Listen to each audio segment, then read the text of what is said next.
You're listening to Hotepish with your host, Dwan B. Intelligent ish talk, intelligent shit talk, where we balance the profound with the profane. Political satire, celebrity and expert guests, information and entertainment, conversation and solutions. Leave your feelings at the door.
Thank y'all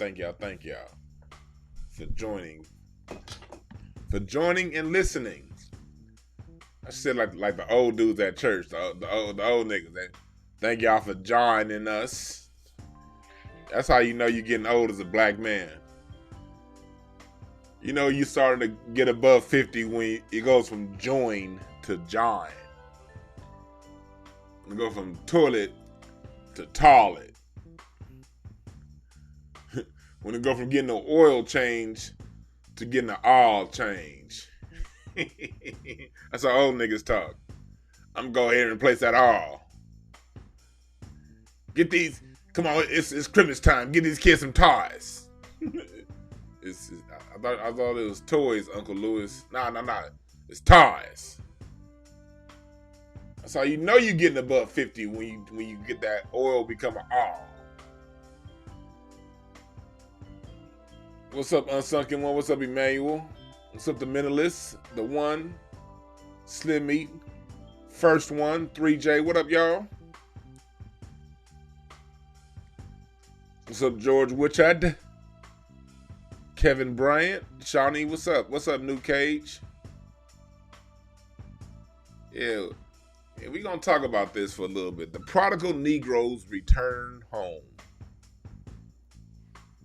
There's been a lot of this going on. People are asking me, what did Patrick Ewing do? I will get into that. What's up, Jay Allison? Thank you for catching this live one. Thank y'all for joining. Yeah, before I get started all the way into it, I will be dropping my first Incense and Ashtrays interview this weekend with Mr. Bobby Rush, legendary blues guitarist. I've been saying I'm going to do my show Incense and Ashtrays. I will do it Only one thing. I'll drop a few clips here on YouTube. You're going to have to subscribe and follow me on Spotify for the full interview. Because not only will I have these interviews with legendary music artists and current music artists, I'm also going to have my radio show where I DJ the old school, the funk. I get a lot of people who's always, that on Instagram, a lot of y'all are interested in my music taste because I'm always talking about the funk. I'm always talking about jazz. Y'all know I know my music history probably better than I know my black history. Well, it's all the same thing. But I know my music history well, so I'll be playing my music, old school hits, contemporary adult R&B, and I'll be telling my stories about these hits. Some stories I have personal in the studio. Other stories I know just from always being around in music. So yeah, the incense and ashtrays. Y'all see the logo? It's a dope ass logo, ain't it? On Spotify. That is coming to you this weekend. And also, I'm going to have my playlist up in the next couple weeks. But yeah, I'm going to be DJing over on Spotify and Mixcloud. So y'all going to want to follow that. I'll get y'all the tags and everything. I'll put all that stuff in the comments later. But thank y'all for joining. Thank y'all for joining us. No, not unsung one. No, not the same as the Congressman Bobby Rush. The Congressman Bobby Rush is that so-called former Black Panther that's in Congress selling out niggas now. Not him.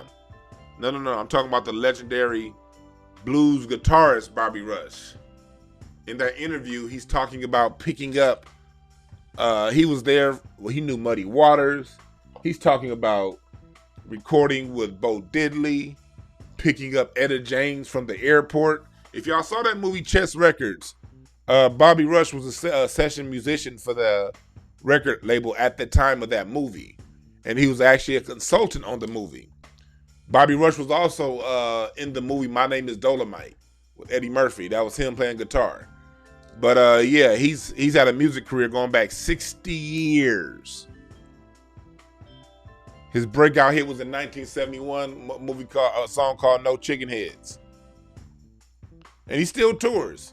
He's an older man with tours on his guitar with a whole bunch of women in bikinis dancing. Very interesting fellow. So we got a lot of music history talked about in that interview. You're going to want to check it out. You're going to want to check it out.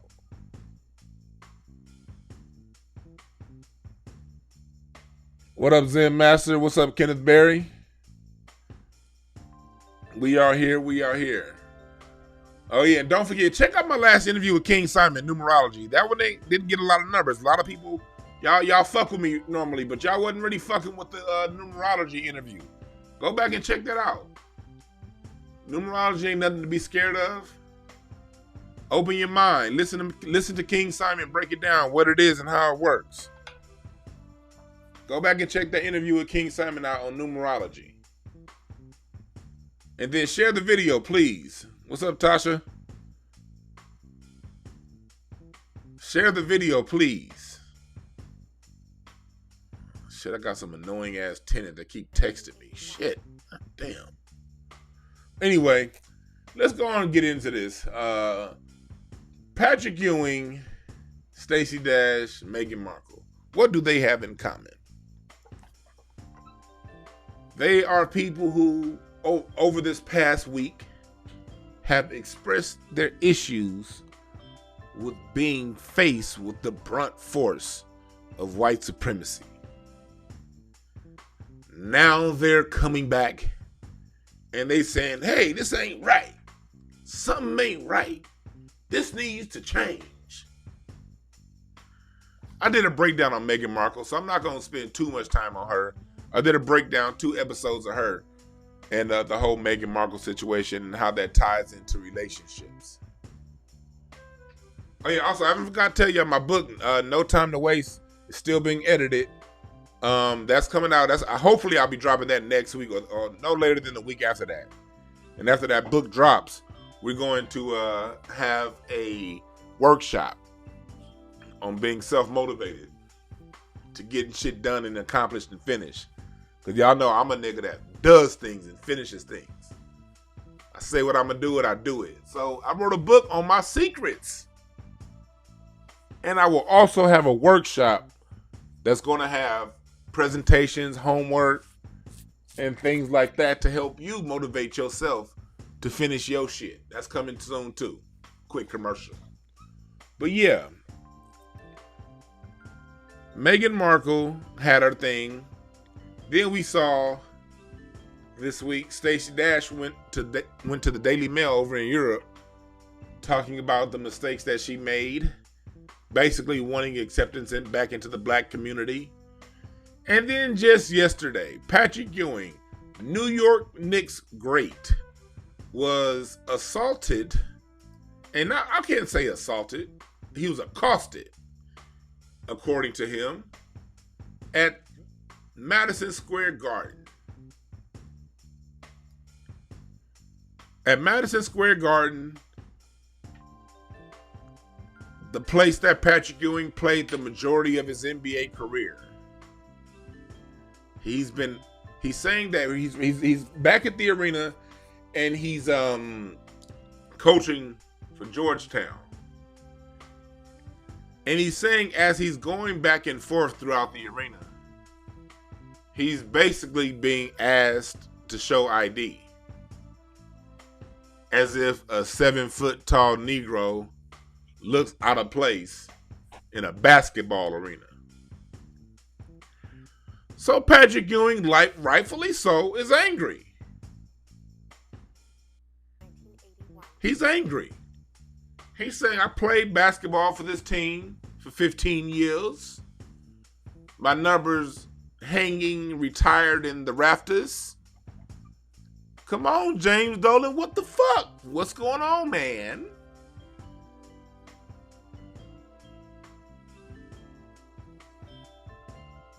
Here's the thing about it. Madison Square Garden has a history of doing this to its black legends. They did the same thing to Spike Lee last year. And 3 years ago, they went so far as to have legendary New York Knick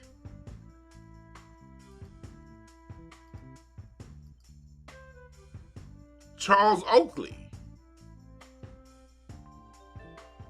basically arrested in the arena over an issue with James Dolan. Why am I bringing this up in relationship to Patrick Ewing? When that happened to Charles Oakley, his former teammate of 10 years, 1988 to 1998, Patrick Ewing basically said, hey, man, Charles Oakley got to work that out with James Dolan. Like, it's sad, but shit, the nigga got to hold his own nuts, is basically what Patrick Ewing said. Patrick Ewing went so far as to attend a Knicks game later on that season in support of James Dolan. So yesterday, Patrick Ewing has an issue at the same arena that Charles Oakley was complaining about back in 2017. But when Charles Oakley was complaining about this back in 2017, basically Ewing and other Negroes told Oakley to basically, you got to hold your own nuts.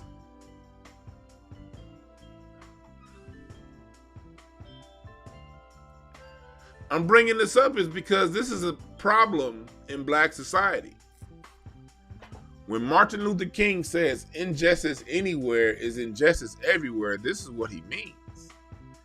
Basically meaning when white supremacy happens anywhere, to any one of us, it happens to all of us.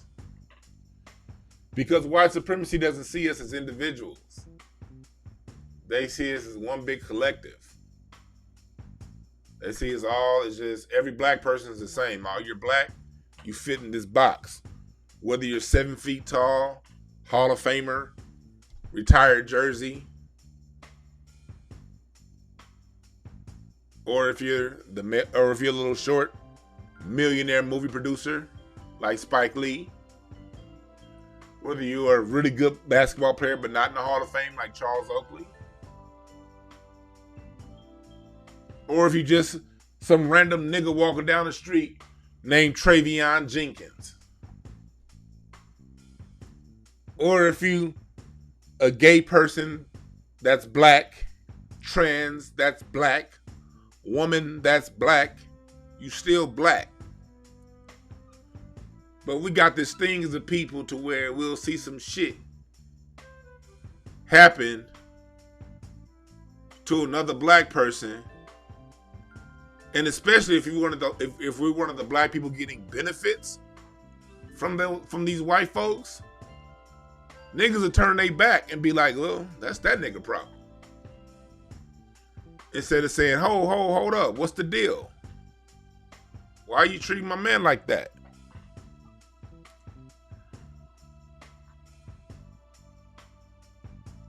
I will, one caveat. Patrick Ewing is Jamaican. Stacey Dash doesn't trace her lineage back here. And Meghan Markle's a tragic mulatto. So we do have to bring that up. I'm not saying all Jamaicans are like this. I'm not saying all mulattoes are like that. I'm saying not all foundationals are like Stacey Dash, but I am pointing that out. These are people who tend to separate themselves when things go good. So it's our duty to point these things out when things don't go so well. And it's also a smoke signal to those who are on the fence. If you are from a black person from Belize or Jamaica or the Caribbean or Nigeria or South Africa or wherever you're from, understand that although you're in a system here in America that feeds you and supports you and sometimes make you feel exceptional to the rest of the Negroes, when they're done with you, they're done with you. And it's back to the ghetto you go, nigga. It's a cautionary tale to people who see injustice happen to one black person and say, what did they do wrong? Well, they messed up, not me. This is what happens. That shit always boomerangs back to you.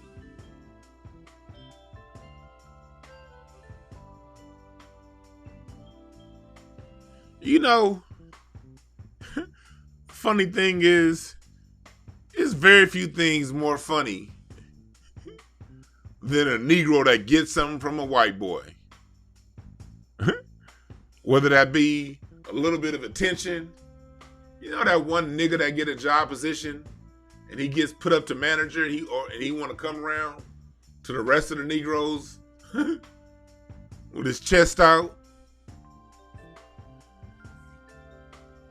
Them niggas at work. You ever notice when you at work, whenever the manager come around, it's always that one nigga that gotta call the manager or the white person in charge by their first and last name. Everybody else on the job is James, Sandra, Miguel. Hold up, John.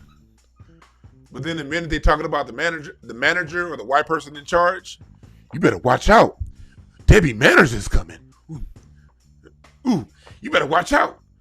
John Hensley, he's gonna be down here. You better act right. You better tuck your shirt in. You got all the older employees going to the younger employees. Man, you better get here on time tomorrow. Matthew Mathers is coming. You know, that's the big boss. That's the big boss. We know these cackling niggas at work.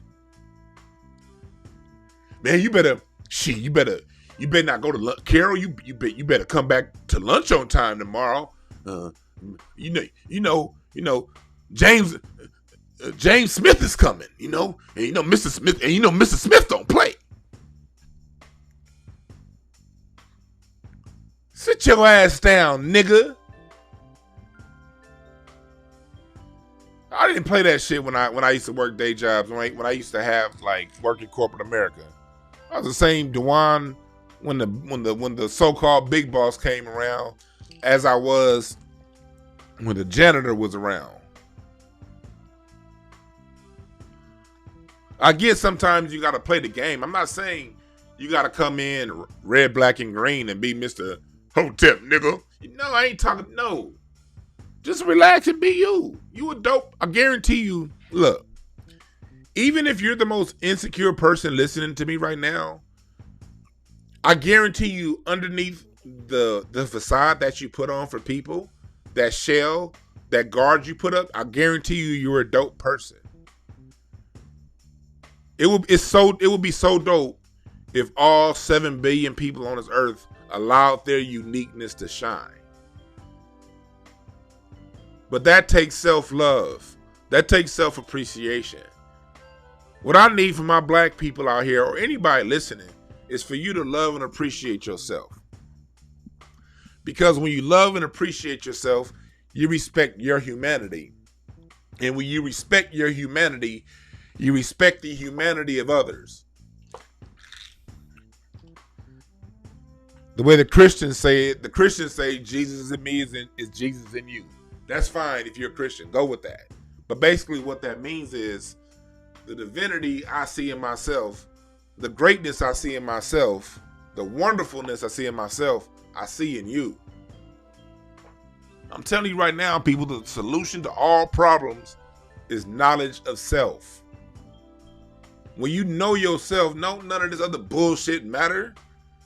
And you ain't gonna let no white boy give you a few trinkets to turn your back on another black man, because when you know yourself, you know good and the hell well you're gonna be able to get it regardless of what some little white boy is feeding you. And I ain't saying white boy in a racist, derogatory manner, but somebody like James Dolan, that's a little white boy. I don't give a fuck how much money he is. He a little bitch. The way he treat people, the way he treat his team. Imagine a black person that owned a team that was that bad at their job, at their ownership. ESPN to be on their ass every day.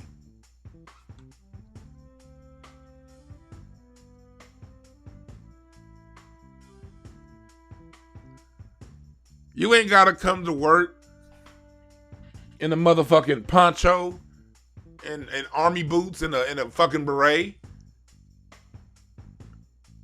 Nigga, you ain't gotta go to work quoting the metal netcher, nigga. You just gotta be yourself. But you ain't gotta kiki and ka for positions. Like, don't be that nigga don't be that. I talked about the movie the other day. Judas and the Black Messiah. Y'all remember, for those who saw the movie, y'all remember this scene?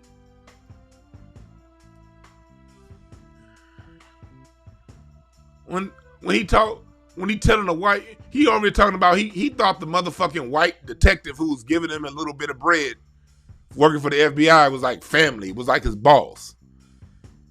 Nigga come into the restaurant, swagged out, glasses on, smoking a cigarette, looking cool to the motherfucker around Massa.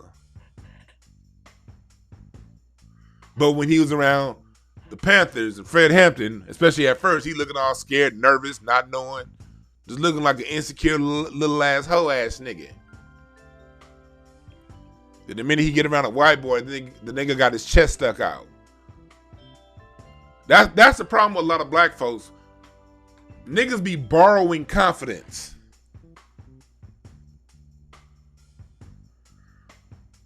Let me say that shit again. Niggas be borrowing confidence. Borrowing confidence from who they around.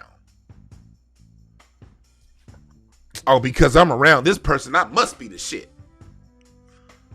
Or because I'm a black person that now lives in a white neighborhood, I'm better than these niggas.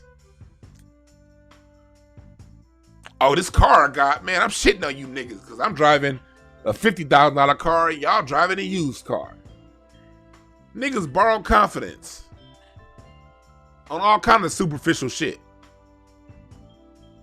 Oh, I'm better than this nigga because I'm in shape and he ain't.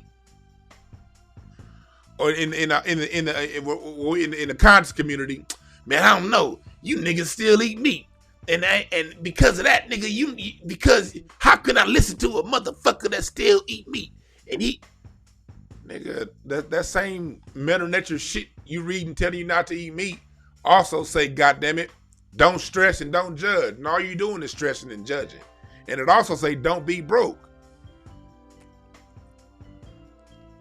Why ain't you listening to them parts of the goddamn text, nigga?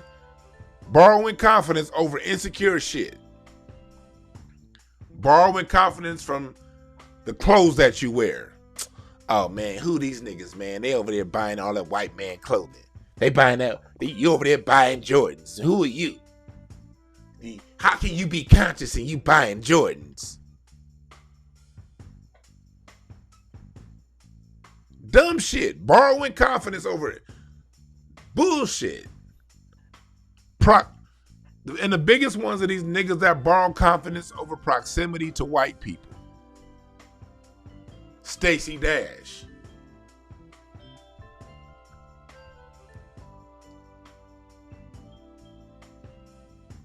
Stacey Dash over here at Fox News talking shit about black people, supporting Trump, basically saying racism don't exist, sticking her bird chest out because a white network is giving her a microphone to speak, borrowing confidence. That's right, Larry. Confidence chameleons.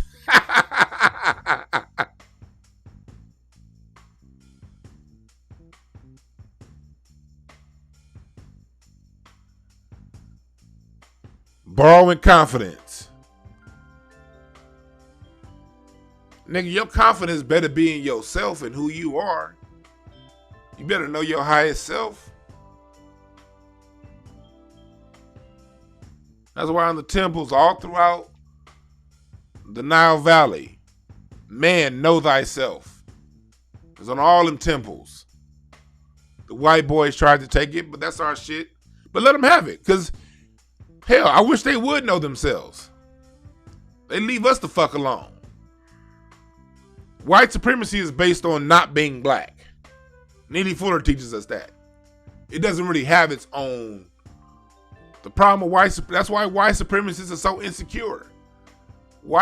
Think about this. What is white identity?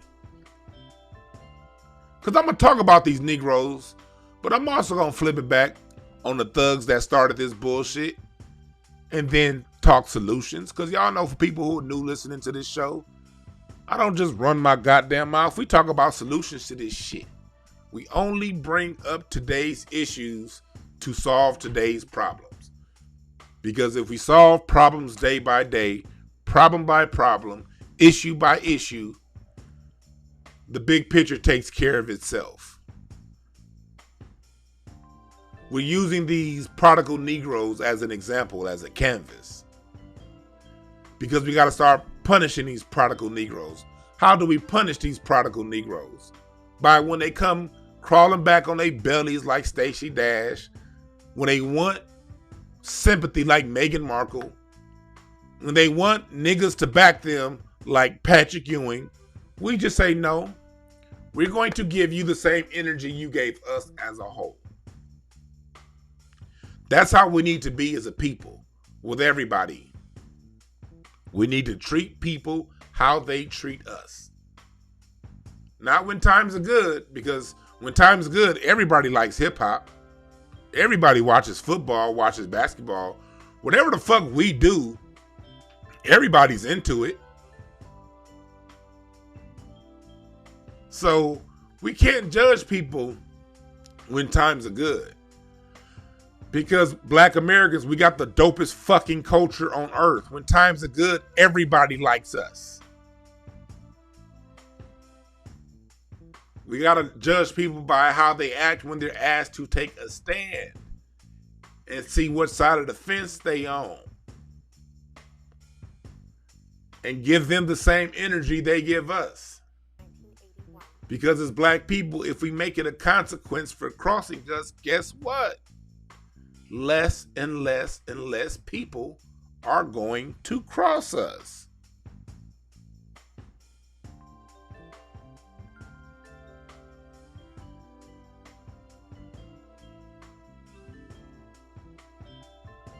If we levy consequences on people who cross us, other people in the future see those consequences being levied, and they will then have to think twice about crossing us. See, we millennials, some Gen X, and definitely the Echo millennials back there, we different than the baby boomers were. See, the baby boomers let Oprah go. The baby boomers let Oprah play nigga hopscotch her whole career.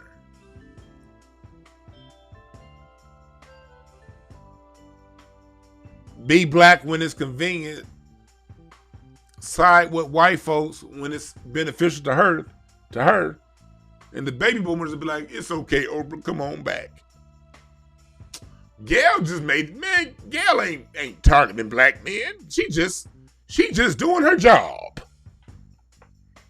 It was the baby boomers that let Andrew Young, Jesse Jackson, Al Sharpton play this racial hopscotch with us. Racial double dutch. And then still want to invite them to the barbecue after they fucked us over. It's the baby boomers that let John Lewis be John Lewis. And Elijah Cummings. It was the baby boomers that voted in Charlie Rangel over Maddox over in New York.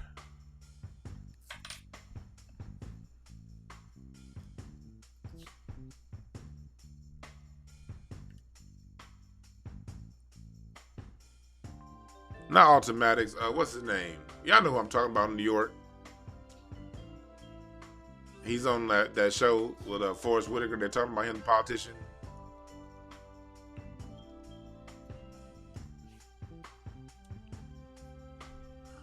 Adam Clayton Powell. It was the baby boomers and those guys had. Adam Clayton Powell was the greatest black politician that we've ever had. Adam Clayton Powell was so cold and so black, they kicked him out of Congress in 1968. And that nigga ran 1966, and he ran for his vacant seat and won that motherfucker. It was these baby boomers that was like, he's too radical, let's put it in Charlie Rangel, who then spent the next 35 years not doing shit for the black people in New York. They've allowed these motherfuckers to coon it up.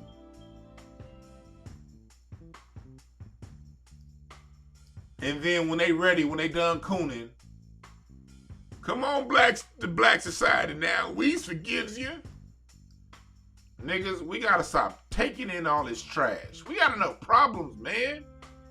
Like, look, black folks, we got a fuck ton of problems. How are we gonna ever solve our problems if we keep cleaning up dirt? Trash has already taken itself out. Stacey Dash did us a favor by outing herself.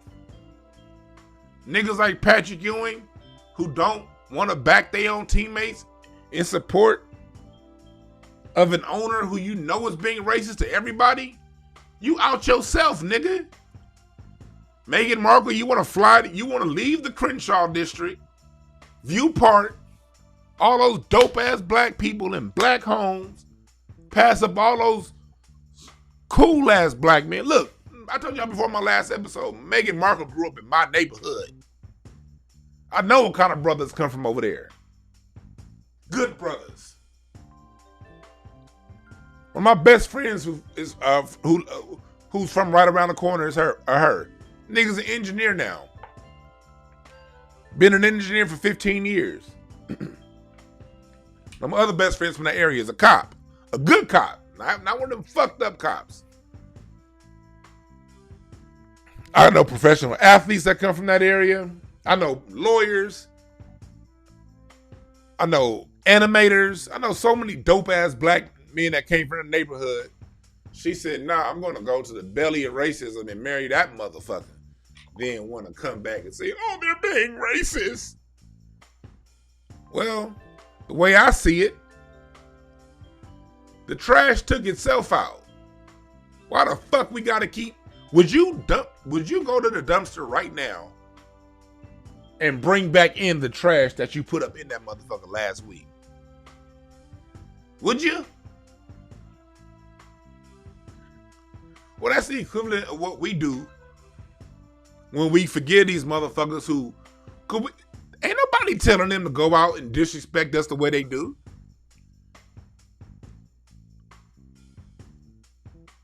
Like, show me the black person that said, hey, yo, Stacey Dash, man, I think you need to go out and just be disrespectful of black people.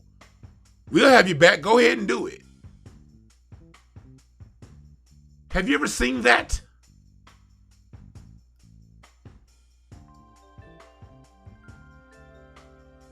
No. These people take it upon themselves to do this bullshit. Well, okay, that's what you want to do, fine.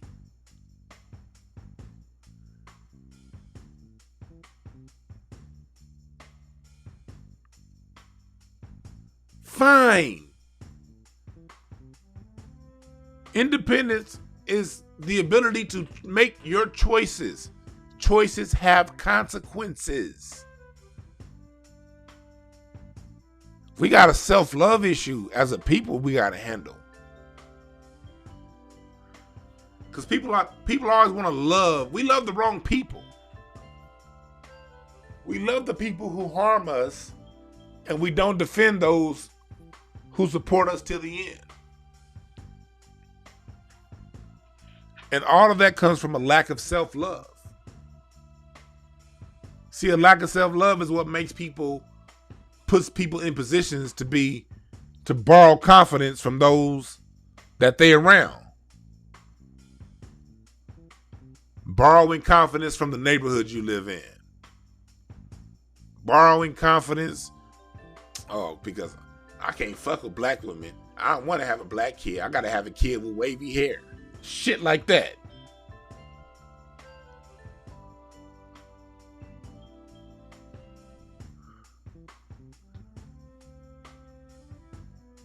Borrowing confidence.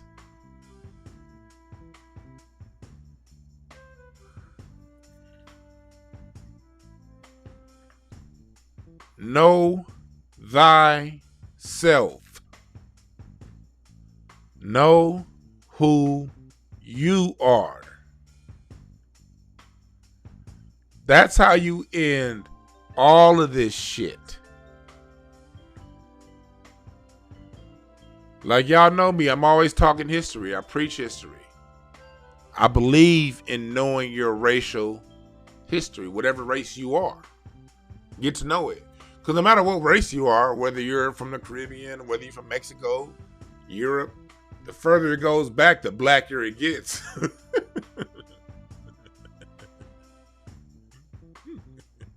Including Europe. The original Celtics were black. The whole leprechaun thing with the Twa and Booty. Y'all know them as pygmies. Those are the ones over in Ireland that when a white person found them, they considered them good luck. Why did they consider them good luck? Because those are the people who brought all technology to Europe and the Americas. Look it up. James Imhotep's book, The First Americans Were Africans. He talks about the tribe Mbuti. Very interesting history. The further back you go, the blacker it gets. And you have to know who you are, your family lineage, and who you are as an individual.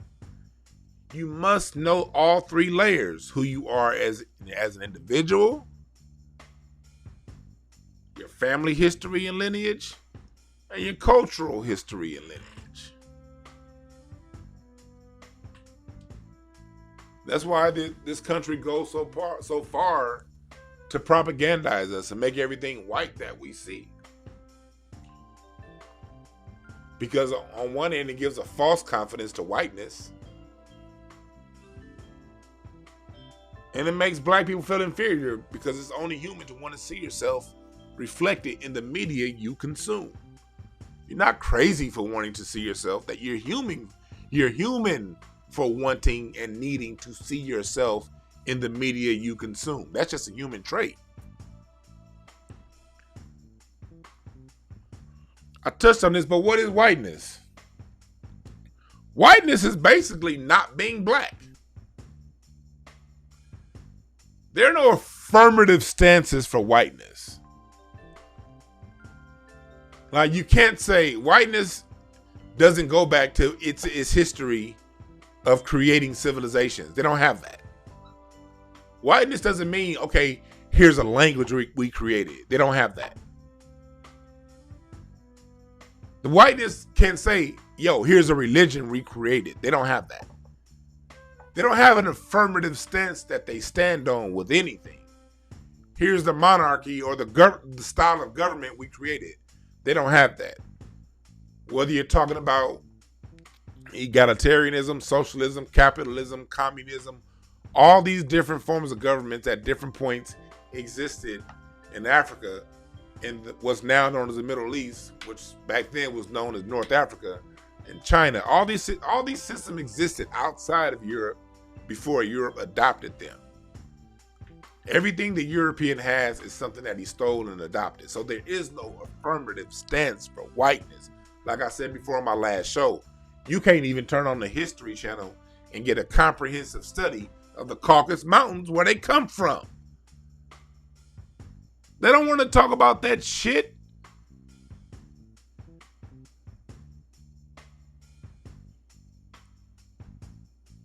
Because if they did talk about it, they'd have to talk about how they used to eat each other. And how they have to cunning and connive each other out of land and kill each other for resources, for meager resources. So whiteness isn't anything that's affirmative. Whiteness is based on not being black. What is black relative to whiteness in a white supremacist society? Follow me here, people. Follow me. And thank y'all for joining the chat room. I'm not really reading the chat room because I don't want to get distracted off my train of thought. But thank y'all in the chat room. What is blackness in relation to whiteness? Think about this. The things that they say black people are is nothing but a projection of who they are. Let me say that one more time.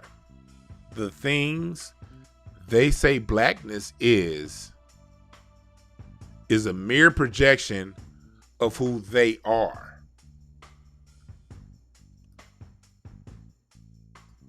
They label us and project their insecurities onto us. They call us monkeys. Well, monkeys have thin lips, pale skin, and lots of hair. What else has thin lips, pale skin, and lots of hair? White people.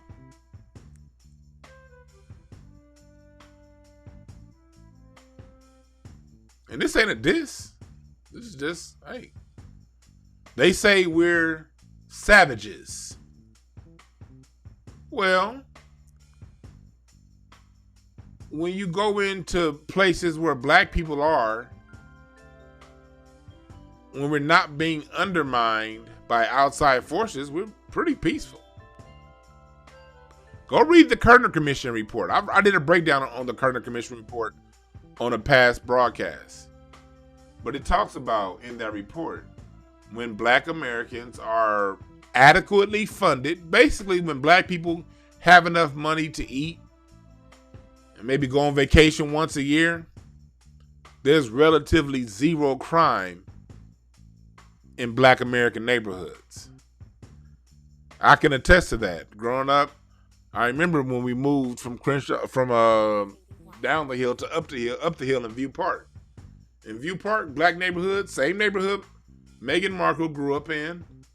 Meghan Markle grew up a 3-minute drive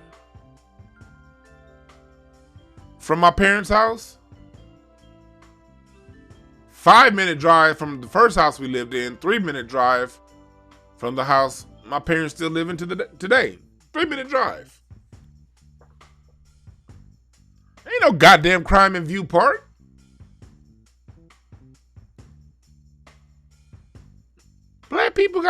When black people got resources, nigga, we chilling. But they want to call us savages.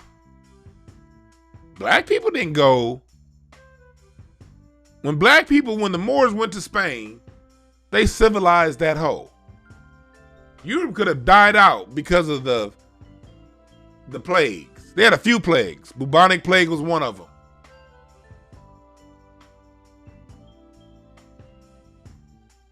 The Moors brought rubbing alcohol, medicine, bathhouses, light, universities, raised sidewalks.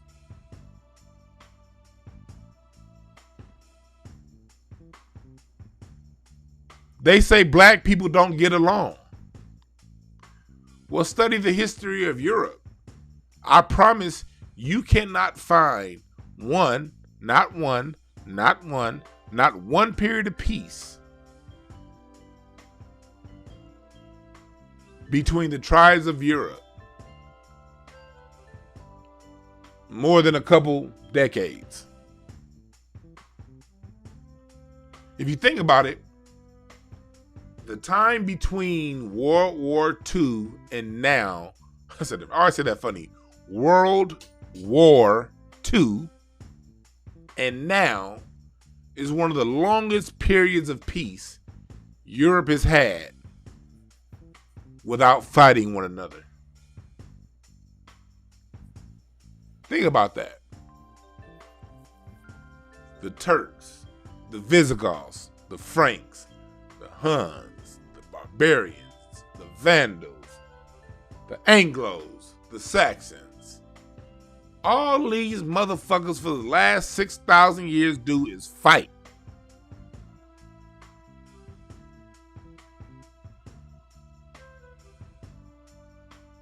They didn't really start learning diplomacy, honestly, until the last, 500 years, 600 years? And they still fought within those times. But they say we're the savages. Whiteness isn't based on an affirmation.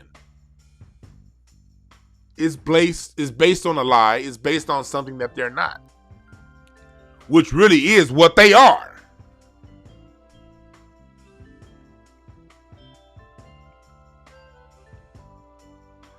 And when you're dealing with Negroes like Stacey Dash, like Patrick Ewing, like Meghan Markle, or the fuck her name is, you're dealing with people who don't see themselves as enough. They don't see their quote unquote black society as enough. They identify with the oppressive side of their blood lineage. They identify with the non-black side, and they see their black side as the reason for all their problems. They too believe their blackness is all these negative stereotypes that white folks say black society is. That's why we always say the way to fix this is knowledge of self.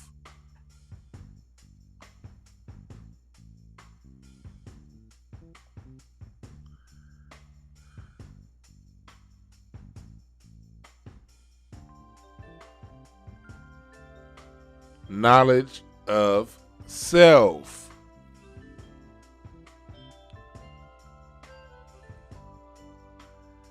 Even out of him, they had 100 years. They had a couple different 100 years war period.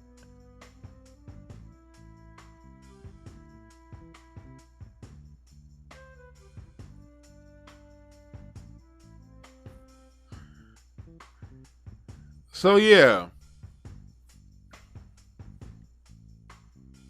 We don't have to accept these people back. And cause we gotta start handing out tough love. Tough love lets everyone else know, hey, look, this is a signal. And look, our tough love doesn't have to be as tough as white supremacy's tough love. Cause let's talk about how white supremacy ingrained itself into society. Into white society through tough love. Back in the late 1600s in the colony of Virginia, when they made it illegal for white women to marry black men, one thing that they did was when a white woman, they would see a white woman with a black man, they would accuse her of sorcery, of witchery, and they would literally burn her alive. That whole term, burn her at the stake. A lot of that stuff started in Wilmington, South Carolina, Virginia, North Carolina, up in those areas. Those Winston, in Salem, North Carolina, those Salem witch hunts, when they were accusing white women of being rich and witches and burning them. The part that they leave out is they were also burning the white women who would get caught sucking black dick.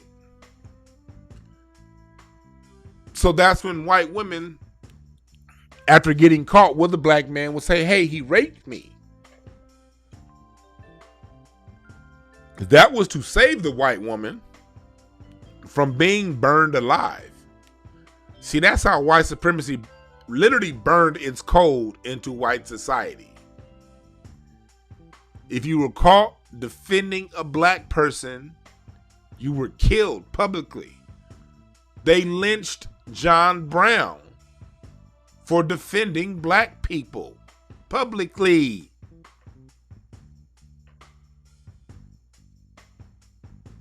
White supremacy didn't say, hey, be white and we'll make you'll be better than the Negroes and everything will be good. We'll have this new code to where white people are just going to be, better than black people and that's it. No, that's not quite how it happened. They had to literally beat this code into these motherfuckers. Same thing happening with the Bacon's Rebellion in the 1600s. The Stono Rebellion. The Populist Rebellion. These are different times that black people and white people sort of became cool, fighting against the government. And the government punished the fuck out of white people who broke code. And not just the government. Look, I'm gonna see if I can find this. Let me see if I can find it.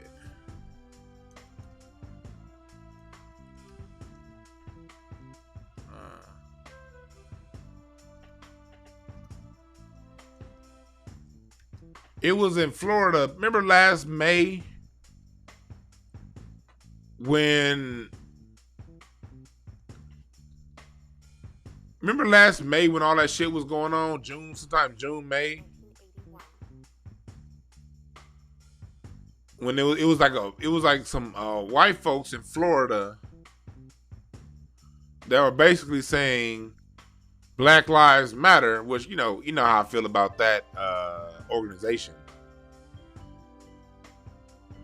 But basically, this wasn't the organization. These were a couple white folks that were out there basically protesting the killing of black people.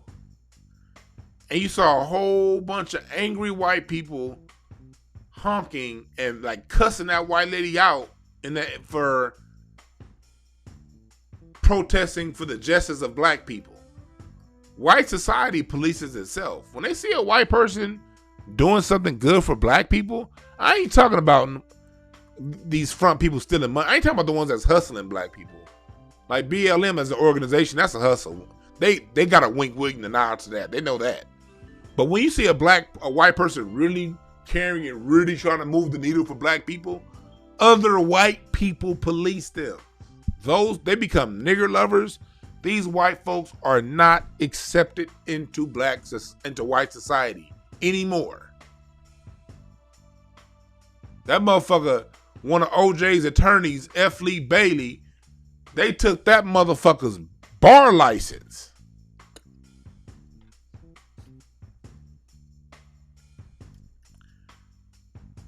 You got that nigga out of jail?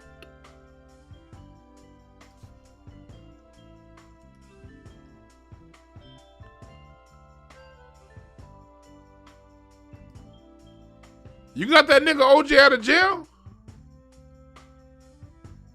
Oh, you using what we taught you to free a nigger?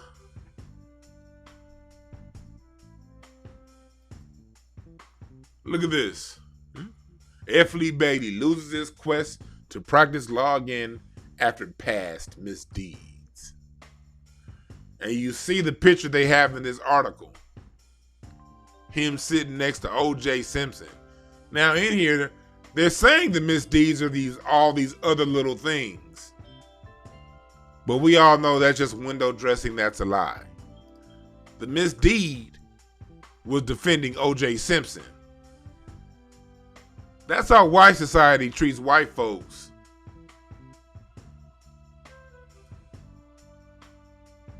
That defend black people.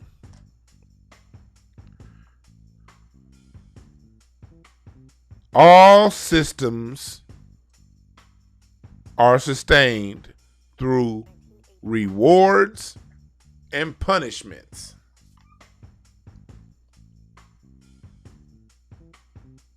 All systems are maintained through rewards and punishments.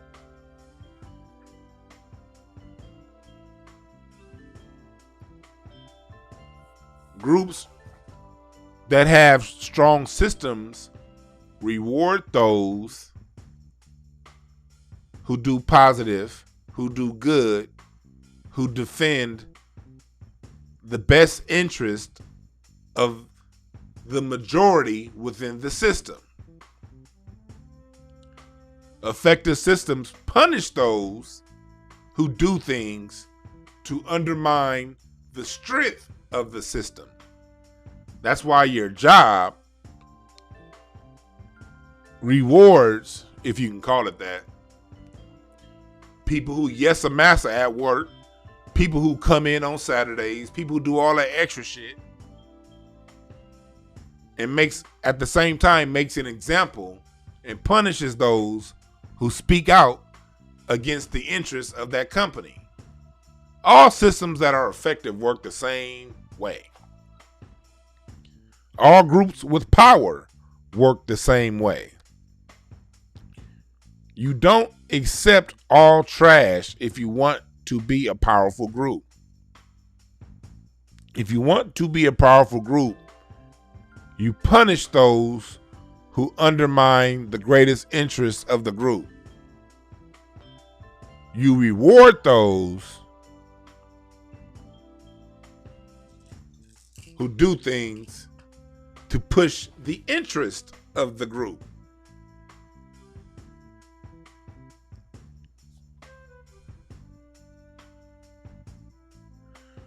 Good point, Bug Sheldon. What's that dude name? Father something in Chicago. Farrakhan's white Catholic buddy is paying the price right now. You're right. What's his name? Father something. But I did see an article recently where they were was it Prager, Father Flager, or some shit like that.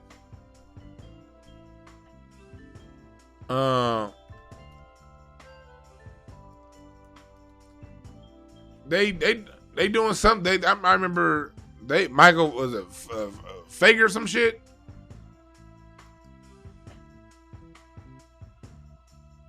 Oh yeah, they're saying Michael Flager is accused by a third man of sexual abuse. This is the cat that be going to all the Nation of Islam rallies. Turn that shit off. This is the dude that be preaching at Farrakhan's church.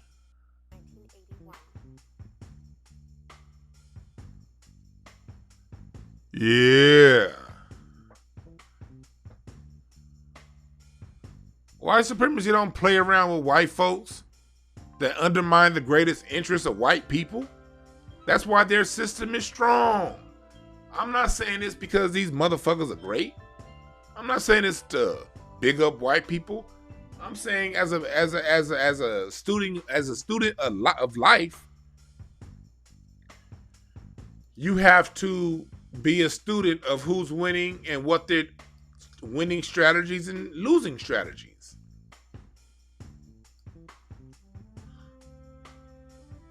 And a winning strategy is rewarding those who do right by you, punishing those who fuck you over. Hell, that's a winning strategy in life, period. Shit, I don't know what you heard. That's a winning strategy in life, period. Reward your friends. Reward those who do right by you. Do right by the people in life that do right by you. And at the same time, when people fuck you over and show you who they are, believe it and leave them alone.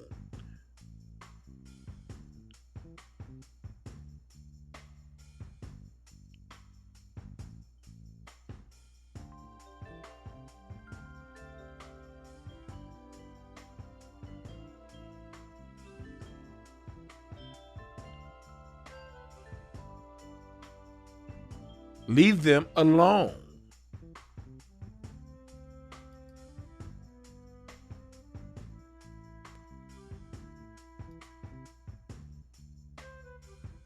Y'all see my book, No Time to Waste, is coming, the self-motivation guidebook. We talk about this. Let me see if I can find, because it's an expert. That's an expert. There is an excerpt from my book that I want to point out here. There's an excerpt from my book. Let me see if I can find this for you. Hold on. Let me see if I can find this excerpt, because it's talking about self-love. Well, I have the excerpt. I'm just trying to figure out how to put it on screen for y'all to see it.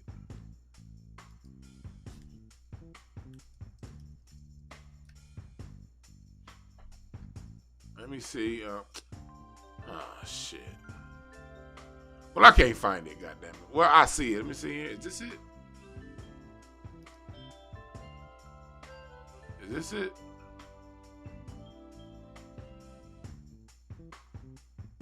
Let me see if this works. No, that ain't gonna work. Well, anyway, I'm gonna read an excerpt from my book. one of the tips that I have in there is to think of the effects your negative beliefs have on you. And you can extend that to the greater society. When you have these negative thoughts, when you have these negative self-images, there's an effect and a toll and a consequence on you as a person. You carry that burden. And you really carry that burden for no reason. Because most of the negative shit that we think about ourselves is a fucking lie. Like even the standard of beauty. If you think you're ugly based on what? Like I know I crack jokes and shit, but I don't ever mean shit by my jokes. I like making myself laugh. And I love making other people laugh. But really, let's think about it. Unless you're the Me Too chick, are you really ugly? Are you ugly based on what? Now, if you're the Me Too chick with that big ass nose, yeah, it's widely accepted. You an ugly motherfucker. But if you ain't her, are you really ugly? Who are you basing your standard of beauty off of? Are you really stupid? Are you really dumb? Are you really, what is this based off of? What is rich? What is wealthy? What is poor? I know a bunch of depressed, wealthy, poor. I know a whole bunch of depressed, rich motherfuckers.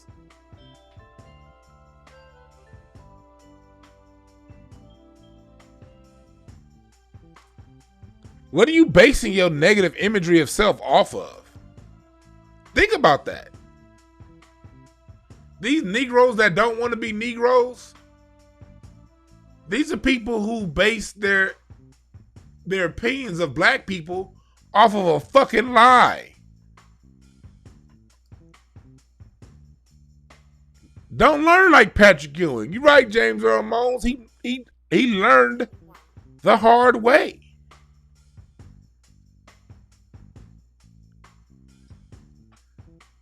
But tell the truth, ugly is a relative thing.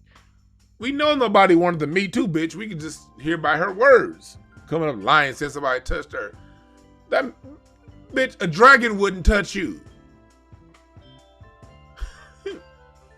Again, outside of her, there's somebody for everybody.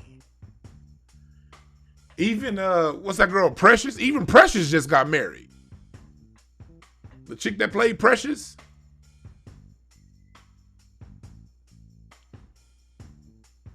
Looking like Gerald Levert and all. She just got married or got a boyfriend or whatever. Don't be going around feeling bad about yourself based on what somebody else said. That's why me as a fat person, I've never had an issue with being fat. I love that shit. Now, as long as I'm mobile, as long as my blood pressure and cholesterol and all that shit's good. I had my physical last Monday. All my numbers checked out great. I look good on the inside. All my shit, heart rate, all that shit good.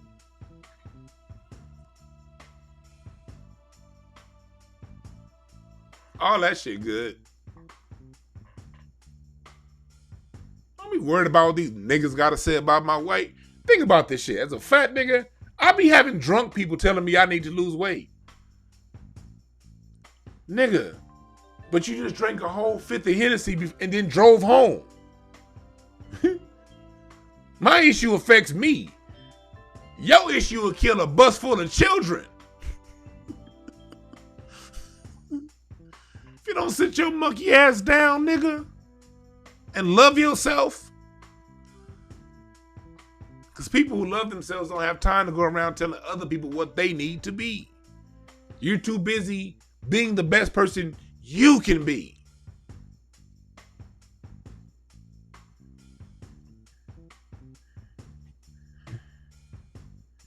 You right, and I can hoop, like for real, like.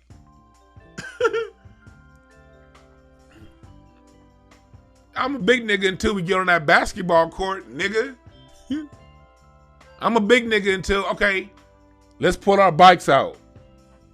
And let's ride from Palisades to Manhattan Beach and back. Let's see who wins. Let's see who does that the fastest. Me at 345 or you at 190. Let's see who can bike 26 miles. Then come home and smoke out and eat some mushrooms.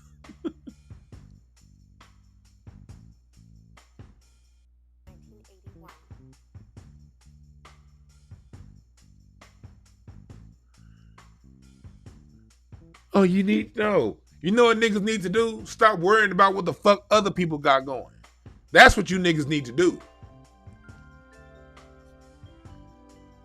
You got motherfuckers who ain't talked to their mama in 10 years, mad over some shit, holding on to grudges with a friend, a former friend that stole $20 from you, going to bed angry at night, harboring ill will towards people, trying to tell somebody else, man, I think you need to stop smoking weed.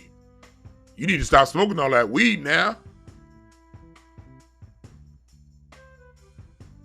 While you worry yourself to sleep every night, stressed out, going to a job you hate, waking up to a husband or wife that you don't fuck with at all, or got a boyfriend or girlfriend that you lying to, but you want to tell somebody else, you shouldn't. You need to put the bottle down. Nigga, all you niggas got problems, including me. All of us do.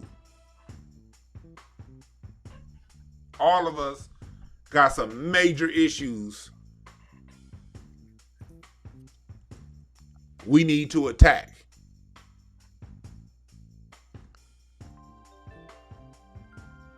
The best way you attack those issues is to worry about your motherfucking self.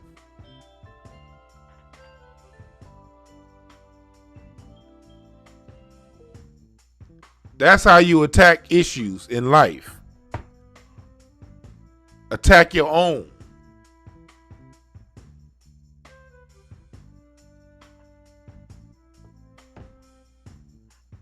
Yeah, some people got gambling problems. I don't have a gambling problem. I know when to stop.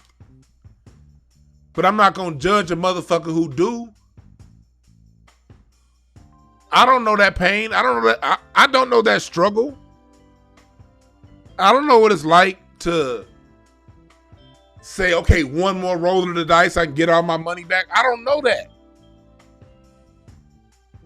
So I got compassion for the motherfucker going through that. At some point, they'll figure it out. Or they won't. Zen Master says, I get angry. See, that's another one. A lot of people, anger is a major issue.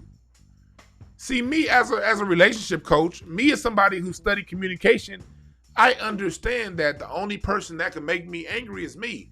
It takes me to agree to whatever the other person doing to me affects me. No one can make you do anything. You have to agree with it to experience that emotion. But I have absolutely zero judgment for people who don't have that level of understanding yet. You see what I do before I judge the person that got an anger issue? I'll offer you a webinar on how to deal with anger. Because in my experience, dealing with anger is easy for me. So instead of judging people who got anger issues, I'ma help the niggas who got anger issues out through my experience. I ain't got no judgment for that.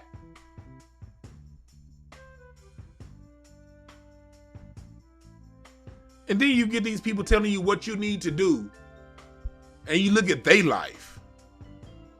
Why the fuck would I listen to you? Your kids don't even like you. You ever notice it's the most fucked up people that got the most fucked up shit going on in their life be the first ones want to tell you how you should live your life?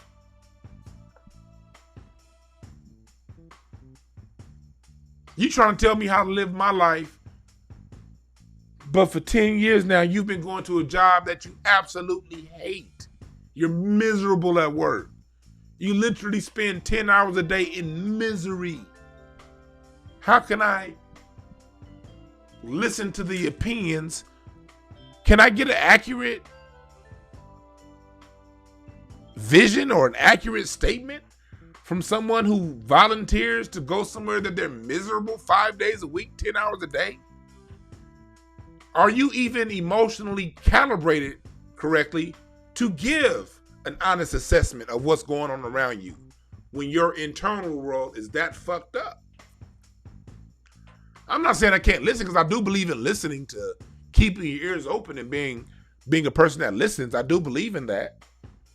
But we got to question as a people. Whenever you have someone judging you, always question the source.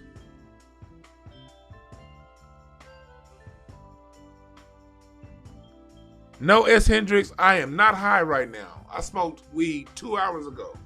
For a nigga that smoked like me, that means I stopped being high over an hour ago. I'm at home in my office. I don't smoke weed inside the house. Respect for my wife. She don't like the smell of weed, so I smoke out in the garage. Respect and love. Everybody ain't like you. Respect and love for those who ain't like you. Cause I'm gonna tell you something. Cause I be laughing at people, like, not so much in the comment section, because the people gonna troll in the comments. But I mean, like, in life, if I get somebody to crack jokes about weight, especially knowing what I know, I've always, like, look, I told you my grandfather had been calling me the fat bastard since I was 3. I was 305 pounds in high school. I was 325 hooping at Westchester Park, Venice Beach. I'd never dunked during games because that shit hurt to land. But I can get up there on that rim when I was 305, 310, 325. No problem. Anybody who knows me, I'm a real LA nigga. A lot of niggas in LA know me. I had a reputation here in LA. I was that fat nigga that run 6 hours a day with you.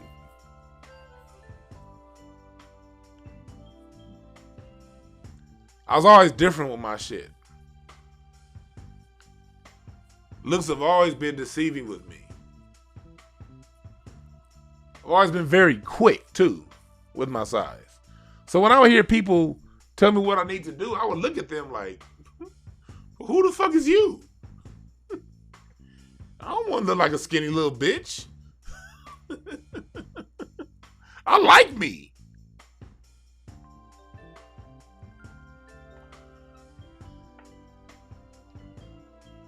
Tony Bland was a beast. Tony was somebody, I went to Override Middle School with Tony.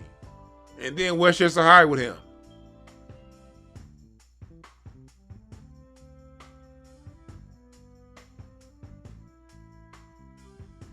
I went to Westchester with Tony. Tony was a beast.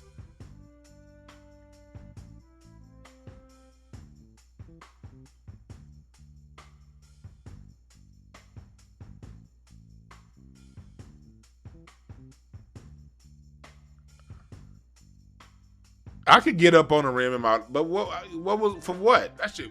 The downside of being 325, being able to get up on the rim was landing. Ooh, that shit would hurt. So I played most of my game in the post, down low, or shooting threes, footwork. But I go 5-6 hours a day.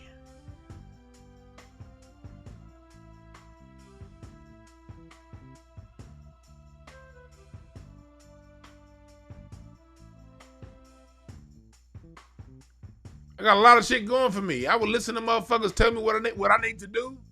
And I would look at them like, nigga, you need to read. But why are you talking to me? You got a problem you can solve on Amazon right now. Go pick up a book.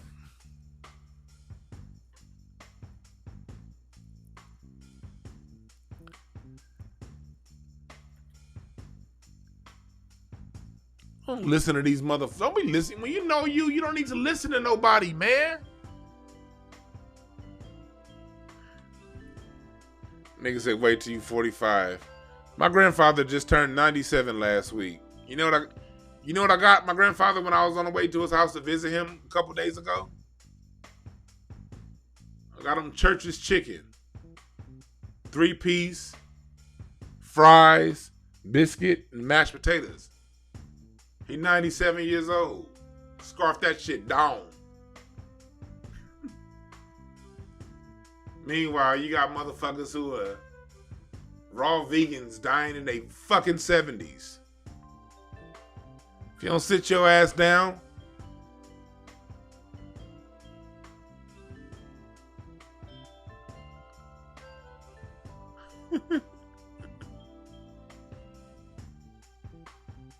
you're right.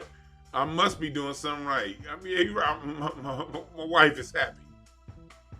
That's nothing. I'll be getting these old single bitter ass niggas. See, you need to look this way. See, brother, you need to do this, and you need to do that, and then you need to drink the monatomic this. All right, where your girl? See, one day when I find my queen, I'm gonna get it right. Okay, so why are you telling me to do what you do, and what you do got you angry, bitter, and single, and mad at women, calling women bitches every other day? Why should I listen to you, homie? I won.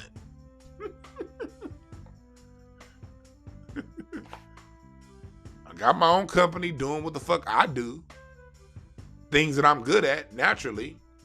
I get to crack jokes. I get to leave work and then go on stage at night and crack jokes and make people laugh for more money. Thank you for the Cash App, Portia. Thank you. I appreciate that. Y'all hit the Cash App if you feel so inclined. And hit the like button, too. I leave a career, a job that I do every day. I created for myself that I love to do, that helps people. Because everything that I do in life helps other people. My breakthrough advocacy company, I help children get to the school district. I mend relationships. I heal people by day. And then in the middle of the day, I get on my podcast.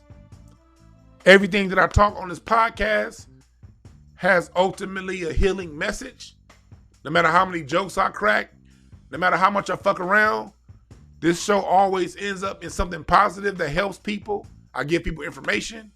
I heal people. I mend relationships. And then I get to go to another podcast, Craig Facts, with somebody, Craig, who I consider a friend. Somebody who, me and this nigga been talking about doing a podcast since 2012. I've been telling Craig he need to do a podcast since 2012 because he a funny, dope motherfucker. So I get to go see my friend do something that I've seen in him for a long time. And I get to participate in that twice a week and have fun while doing it. Then when that's over, I get to get on stage, crack jokes, and make people who I've never met before laugh. Because nothing heals faster than laughs.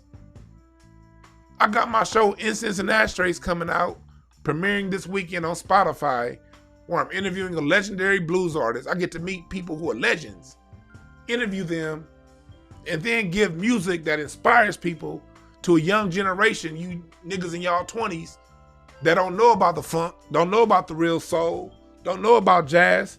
My new show, Incense and Ashtrays, is going to introduce it to you, while at the same time not shitting on your music. I respect all you young niggas' music. I may not like it, but I respect it. I'm just here to introduce y'all to another era that went into your sound. I get to do that kind of healing by night. Nigga, I have a great fucking life. And I get to come home to a wife that I love. Y'all, look, you niggas don't know how happy I get when I'm pulling home, open my garage, park, and I know my wife inside. Because when I get in the house, we are about to have fun. And then I get to go to sleep next to my best friend, laughing and giggling. Wake up next to my best friend, laughing and giggling, and do it all over again the next day. You think I give a fuck about a fat joke, nigga?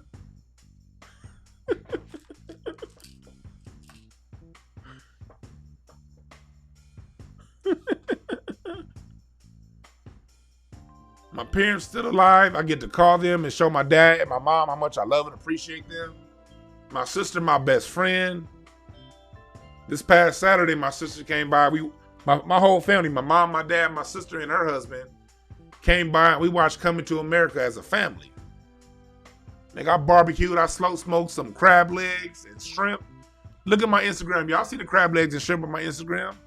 That was my mom, my dad, my sister, and her husband. Having a good time. That's my life. You think I give a fuck about a fat joke, nigga? And I just wrote a fucking book that's just helping people get to live and experience the joy and love I experience every day. Cause I don't take the joy and love I experience every day for granted. I know it's special. So I wrote a fucking book to help people access it the way I've learned how to access it. I'm a helper, nigga. That shit's fun. I love helping people.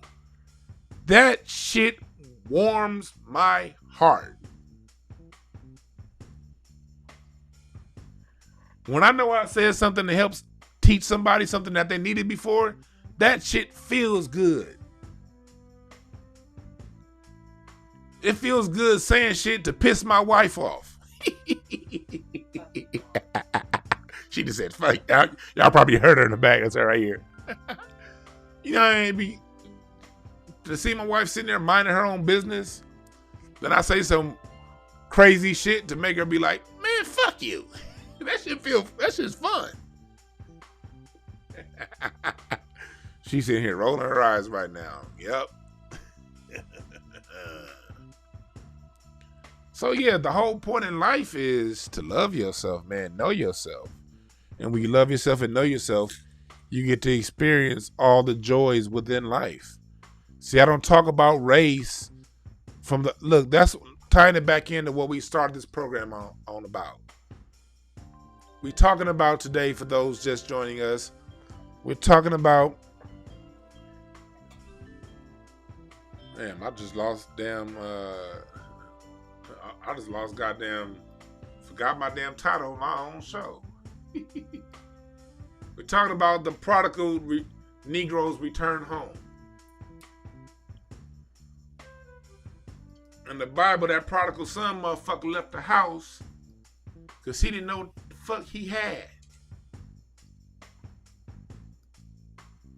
People leave home being their racial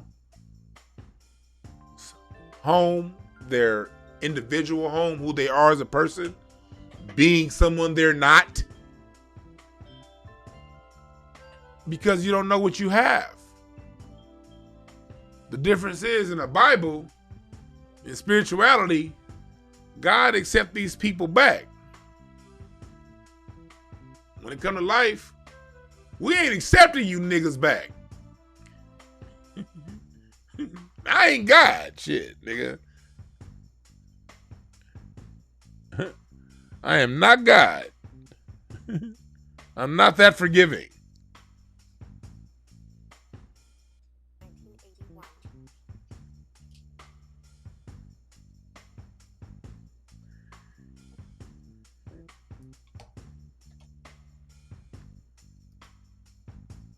I am not that forgiving, and that's how we have to be as a people. We have to love ourselves. As part of self-love, a major part of self-love is loving those who do right by you and loving yourself enough to not be abused anymore. See, like, we like to love other people, but that often comes at the expense of our abuse. Go back to listen to yesterday's broadcast on Craig Facts. We talked about how to leave an abusive situation. Grown men being vulnerable, talking about abuse and how to handle it. Go back and watch yesterday's episode broadcast of Craig Facts. We talked about, for the ladies, leaving these abusive, sorry ass niggas, and you men is getting punched up by your girl getting your ass whooped. How to leave that situation. Yeah, I did kind of chuckle. My bad.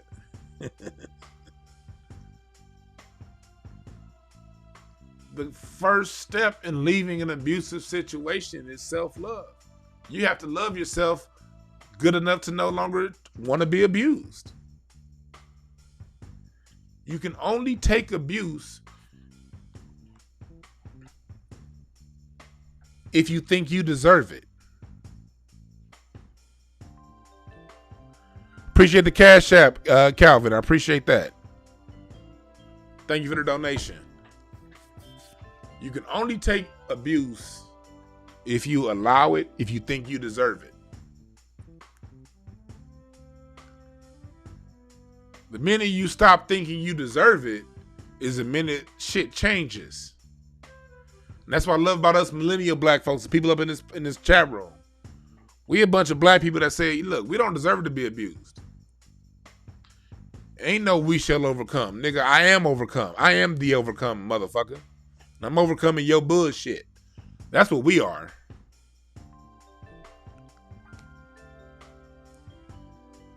That's what the people in this chat room are. That's the people listening are. That's why we here. They're not going to abuse us because we won't allow it.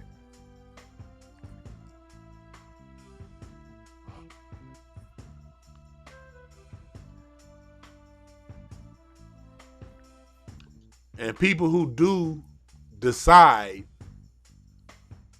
to abuse black people on their behalf, well, they're making their choice. The same way that person that borrowed $500 from you and decided never to call you back again, they made a choice. The same way that person decided to take whatever secrets you told them in confidence and tell other people to make you look bad, they made their choice. Loyalty. You don't accept these people back on a personal level. I'm not saying you hold a lifelong grudge like, man, fuck the motherfucker. No, you just get to a point where it's like, no, I'm just not going to spend any energy on you. I'm cool. Good, bad, indifferent, doesn't matter. I'm whatever on you. You gonna live your life however you see fit to live your life. And I'm gonna be over here with it.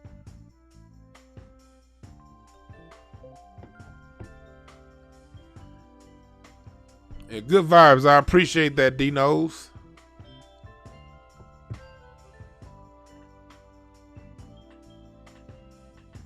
Zen Master said till they hit a lick.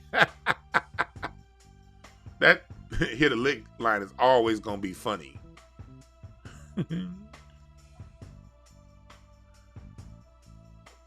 You're right. Same with Gen Z. That's why I invest so much time in Gen Z and younger millennials. I'm born in '81, so I'm an older millennial. I spent my whole life investing in younger millennials and Gen Z.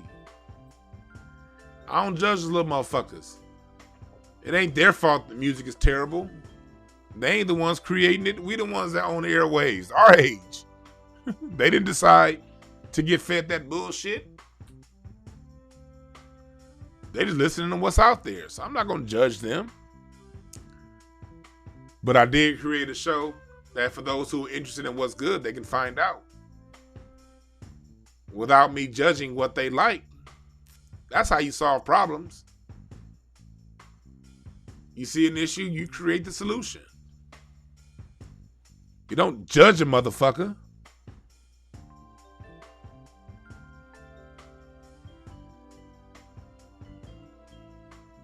What y'all talking about in the chat room?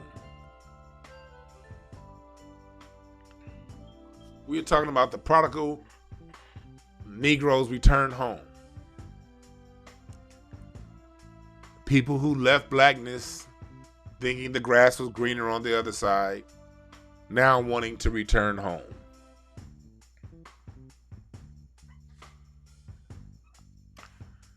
And black society having enough self-love to be like, no,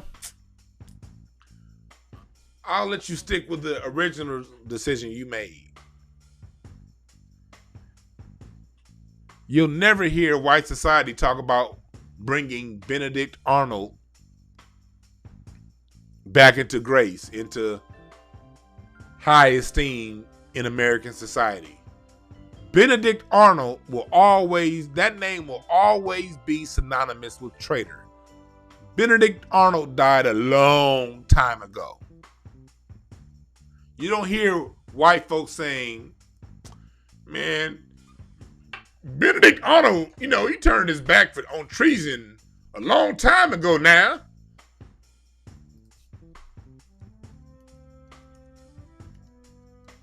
That was a long time ago. Man, shit. Benedict Arnold lived in the 1700s. Why are we still holding the issue with Benedict Arnold now? You don't hear them saying that shit. No.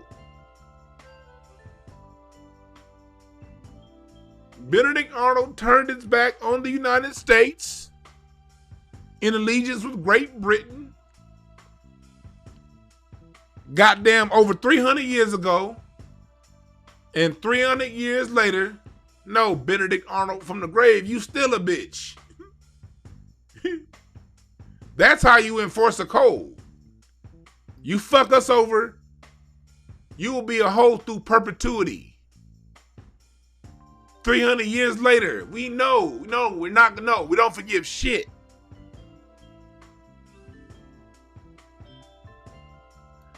Lori Brown asks, do you think black mothers love their sons more and hard on their girls, or the parents have? I don't think it's a favorite thing. That's a good question. Because in my years working with children, I got faced with this a lot. What we tend to have is mothers tend to coddle their boys and raise their girls. Black mothers inherently know the dangers those boys face out in society, so they try to give them as much coddling as they can in the home. And for parents doing that, that's not a good thing. You need to raise these boys. Teach them. It's not about them loving one over the other. It's that as a girl, a mom is a woman. She kind of knows inherently what a girl needs because she's a woman. So she sort of gives her that. When it comes to the boys, moms tend to, if there's a father that's not there, they tend to overcompensate for the father that's not there. It's not about them loving one more than the other. It's about them trying to not quite understanding how to manage the roles based on a woman not being a boy. That's usually where that comes from. It's a defense mechanism because we got to remember, black people, we're in an unnatural environment. So in an unnatural environment, unnatural things happen. It's not natural, but that's because our environment isn't natural. That's why we have all these coons and sellouts like Stacey Dash and people like Patrick Ewing. The reason why Patrick Ewing didn't defend Charles Oakley was because in this unnatural environment, Patrick Ewing subconsciously wanted to remain close to the access of resources. What resource? The resource of being the king of Madison Square Garden, the guy who's the legend, the guy who's in good graces with the white boys who own the team. So why am I gonna mess that up over some Negro who couldn't just shut his mouth?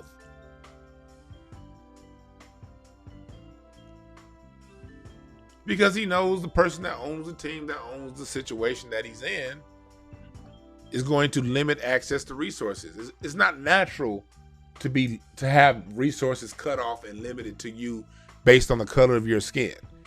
Earth is abundant. Life is abundant. Look the fuck around. There are trees everywhere. There's grass everywhere. There's money everywhere. Life is abundant. Oxygen is abundant. Everything is abundant. All this cutting off access to resources, that's unnatural. The access to wealth, capital, money, that's some shit created by a system. It's an unnatural environment. So people who don't have the confidence in themselves to get it, and yes, this includes millionaires too. When you're in the NBA environment, I told you I've been in the NBA environment. I've been in those gifting suites. You know how many gifting suites I've been in? Like, I remember if you knew me in 2008, 2009, I was hustling fucking iPods and electronics and shit like that because I was always going to these NBA gifting suites, especially All-Star Weekend. You walk out of a suite, you got an iPod, you got some Beats by Dre, nigga. They're giving out PlayStations. They're giving out all kinds of shit. That shit feels good to have access to those resources. But it's still unnatural to give some people access to these abundant resources while leaving other people out. So people act weird and react differently and will cut their own brother off and speak against their own brother to have access to resources. The way to fix that, because I'm not giving excuses. This is not an excuse. You still should have some kind of moral compass. You still should have some kind of ethics about you and appreciation and love. And at least you should at least be able to identify who your enemy is. So I'm not giving people excuses for this. I'm saying for those of us who do have our heads on straight, we got to punish these people by when they do these things, when they come running to us for help, like they always do. Like they always do.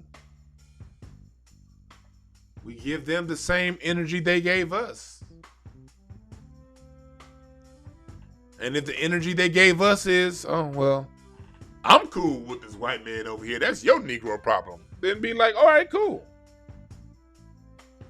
I can't get access to the Madison Square Garden tunnel anyway. I don't have access to those tunnels, so why is Patrick Ewing's problem my problem? I don't have access to Fox News, so why should I care about Stacey Dash being fired from Fox News? I don't have access to the Royals, so why should I care about Meghan Markle's issue with the Royals?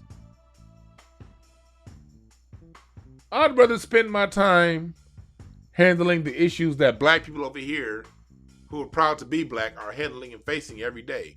It's only 24 hours in the day.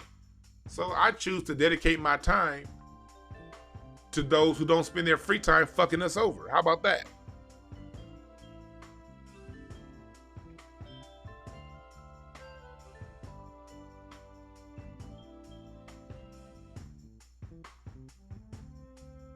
Magnetic Cuban, I did more than go to Clipper games. Far more than that. Clipper games was only like 1 or 2 seasons. Spent like over 10 years. I've been like in almost every basketball arena in the NBA. Almost all of them. Been to plenty of All-Star weekends and not just the Clippers. That's why when I talk on sports, I talk about it from that point of view, not the fan point of view. You're right, OC Girl. When the father's present, the other parents stop being overbearing. Oh, Joseph Darnell, Terry Crews. Yeah, Terry Crews is another one. But Terry Crews hasn't come back to us for his wake-up call yet. I mean, he hasn't had that. He's had his wake-up call, but he ain't came back on his hands and knees yet. It's coming. All Terry Crews, Terry Crews' time to come on his hands and knees back to black society. Oh, yes, that's coming. And any nigga saying you welcome to come back to black society, we kicking your ass out. I appreciate the Cash App donation, Daryl Cotton. Y'all donate some cool amounts of some today. I appreciate that. What do I think about Myers Leonard only being fined 50 G's? Well, that's the NBA. Myers Leonard was also the guy who stood up while the rest of his teammates was kneeling and shit. Not that I'm a fan of kneeling, but that was basically Myers Leonard saying, look, I'm a white supremacist, nigga. I ain't kneeling with you niggas. I don't give a fuck if y'all are my teammates. So now he said something anti-Semitic to Jewish people of the planet. And he had to pay and get suspended. Good. Fuck Myers-Leonard. Motherfucker said Terry Crews is Jim Crow. GYM Crow. That's a good one. Tiger Woods realized it. Yep.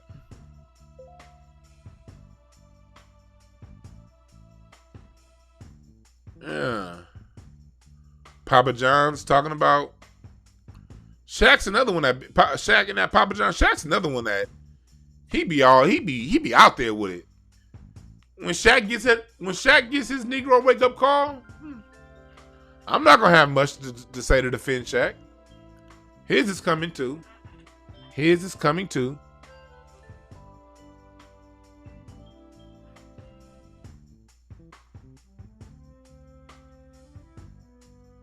Somebody said Terry Crews is a real black man with a real black family.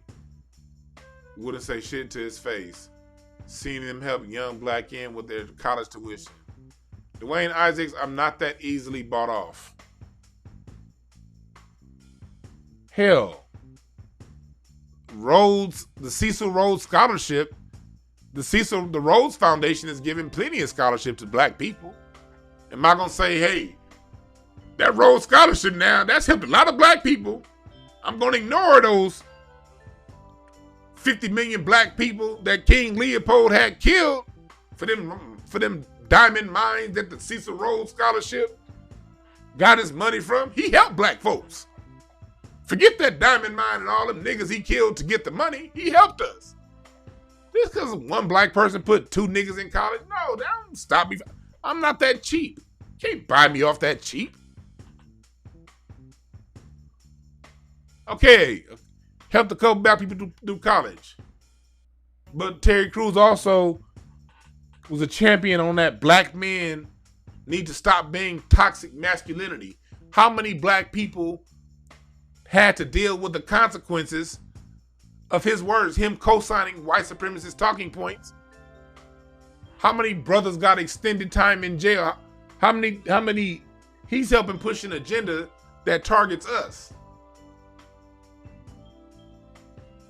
Because they bullshit. These white agendas don't work when a white person say it. They need a nigga to say it.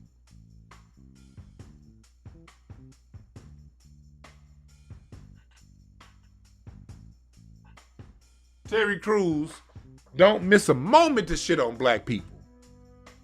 Oh, just because you put 2 dudes in college, I'm supposed to ignore that? No. Hell, college is overrated anyway. And I got a degree. I got 2 degrees. We need business people. And you don't need a damn degree to open up a business. We need plumbers, electricians. It's a lot we need. Hell, half these HBCU niggas is coons anyway. College is coon training.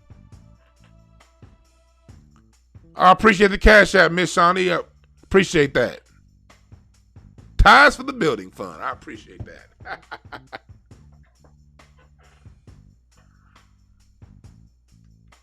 It's a lot that black society needs. And I'm not undermining, I'm not minimizing his donation, but his donation is a donation.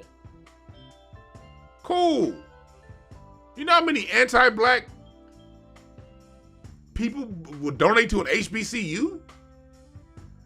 Oh yeah, because they know that HBCU is going to pump out somebody that has ideals and interests that support white supremacy.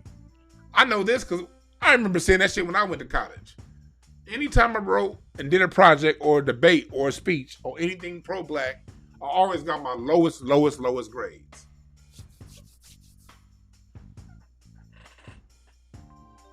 John Henry Clark said it. The European universities teaches you how to think like a liberal white woman.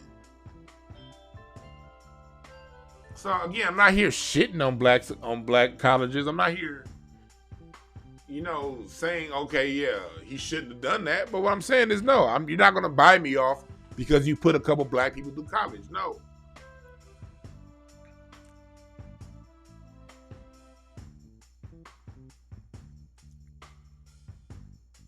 A lot of degenerates put black people through college. That's not going to take my eyes off your degeneracy. We got to stop being bought off so cheap as a people. We let people buy us off cheap. I mean, very cheap. They can knock down, stomp out, drag out, fuck us over, and then write one song that says, man, I love black people. Man, they did write that one song. Well, what about everything else they done to fuck us over? Am I supposed to be bought off that cheap? No. Don't fuck us over if you want praise. How about that? How about that? If you want to be respected and praised in black society, don't fuck us over. That's the bar. The bar is don't fuck us over. That's the bar. The bar ain't, oh, you put two people doing HBCU. The bar ain't, hey, this person bailed that person out of jail. All right, great, fine. Cool. Did you fuck us over, though? Yeah, well, you're going to need to do far more than bail two niggas out of jail if you fucked us over. That's a nice deposit. Next. You don't get no extra love, nigga. Matter of fact, you got to donate for your taxes. You got to bail somebody out of jail. All right, cool. What else have you done? What have you done for me lately? Okay, that was you put somebody in college back in 2020. What have you done for us in 2021? As of March 12th, 2021. Oh, you put out a positive tweet about black people March 9th. All right, March 10th, what did you do for us? That's kind of shit we got to be on.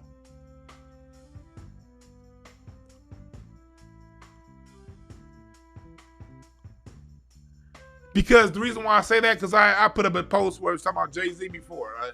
And people was like, well, what do you expect Jay-Z to do for black people, nah? Look, I don't expect Jay-Z to do shit for black people. But what I'm tired of is every time Jay-Z does something, he say it's for black people. I'm buying title for the culture because black people need to own something. And then you sell it to a bunch of non-black people. I'm buying Brooklyn Nets. So now black people, there's black ownership in the NBA. You gentrify Brooklyn, get all those black businesses kicked out, and black people moved out, and then give it right back to them. Then you come out with 444, 7 or 8 years after black people done got on consciousness. No. I see through that bullshit. I know when somebody riding a wave. No. All of a sudden, when you do something, you want to get black people on the side. Oh, I'm joining the NFL. Because maybe the messaging was wrong with black folks. Now, Hov is here to save it. That's why Jay-Z gets judged on his blackness. Because every time you make a move, he want to bring up his blackness. All right, nigga, bring it up then. Let's talk about it. Or don't bring it up at all. Just make your move your move. Why you always got to make it some shit for us? Leave us. Look, at the end of the day, my point of view is, look, leave us the fuck alone. If you Jay-Z and you want to make a move, then just say you making the move for your own pockets to be a multi-billionaire. Fine. Cool. I don't have an issue with you doing what you do for you. Cool. But don't tell me you doing something for me. And then the minute you milked it for all you can get out of it. And then you look at Jay-Z's title. Look at that. There's that picture of Jay-Z's title staff from a few years ago.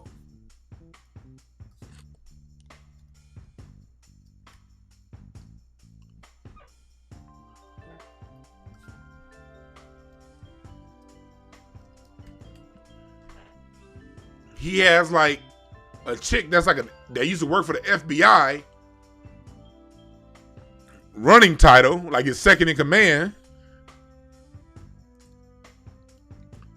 And then look at this here. Jay-Z said he was doing Tidal for the culture. But look at Tidal's staff. The only black person you see is that camel back there. I'm sorry, that's Jay-Z. I'm sorry. Is that Beyonce throwing up bloods? And then look at this. Other white, other feminist, other white, other white. You doing this for the culture, yet your staff don't reflect the culture, and you sell to somebody who don't give a fuck about the culture.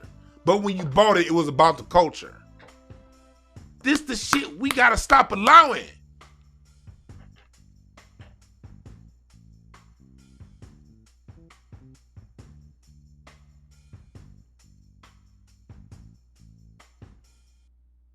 Somebody said, what's the problem with him being radical? Jay-Z ain't radical. There's absolutely nothing radical about Jay-Z. Jay-Z says things that sound good, that are safe to black people, that are safe to the system of white supremacy as far as moving the needle. This nigga Jay-Z didn't take and start investing your money until after the hood was gentrified. When black people owned the hood back in the early 2000s, he was telling you to buy clothes. He was telling you grown man shit is wearing a suit. Some low-level shit. Grown man shit is far more. He was telling you wearing grown man shit on his album that he did with Beyonce, that he did 30's the New 20, parking in your own arena, buying a Bentley with not putting rims on your car and wearing a suit was manhood. Not investments, not owning real estate. He wasn't telling you that. He was telling you what he did. But he was telling you a bunch of bullshit when black people owned the hood. The hood's gentrified. Brooklyn's gone now. Barclays is there. Crenshaw District being gentrified. Atlanta, Dallas, Detroit. Now, you need to start investing your money. Nigga, you 10, 15 years too late.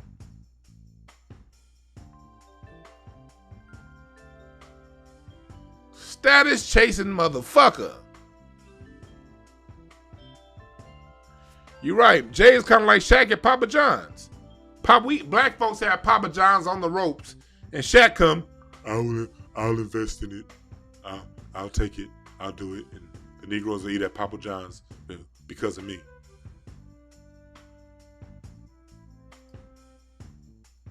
Right? Niggas need to stop worshiping celebrities. Fuck these celebrities. Again, I would not have any issues with Jay-Z. Every single move Jay-Z made, I wouldn't have any issue with any of those moves if he just was 100. Like, look, nigga, I want to be a billionaire. I'm going to make whatever business moves I got to make to get that bag. I have zero issues with that. Get your money, player. But when you say you're doing it for us, and you not, fuck you. Flat out. Fuck you.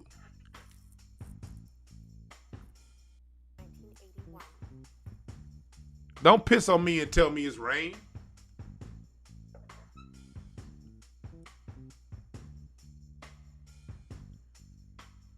Jay-Z tried to, remember back when he got Tidal, and black people, Tidal not doing good because black people don't support black people. No, nigga, I knew from day one you was conning us. Trying to use race to get me over there. No. I don't play that shit. I don't play that. Negro Prodigal Sons is the title of today's broadcast.